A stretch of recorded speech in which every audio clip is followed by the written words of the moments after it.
All right guys, want to give you a little tip and trick for out in the field. Let's say you got a nice Versalock wall and you got some C-caps mounted on top, glued in place. This wall could be 2 days installed or it could be 20 years installed, doesn't matter.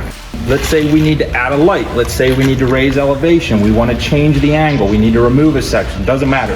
You want to remove the cap but not damage the block or the cap. You go in with a dead blow, hit it from underneath, and pray you're not going to damage the block. You could take a chisel, try to chisel to break the bond, but more than likely you're either going to damage the cap or the block. Little tip and trick that I found very useful is get yourself a trowel. It's nice and thin.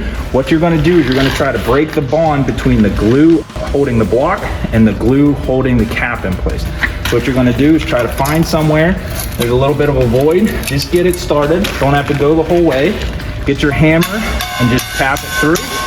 And again, all you're doing is breaking the bond. Hopefully your glue lines are going this to let water escape, but if your glue lines are going like this, you might actually need to grab a second trowel, come in at a different angle, get it started, work it back and forth.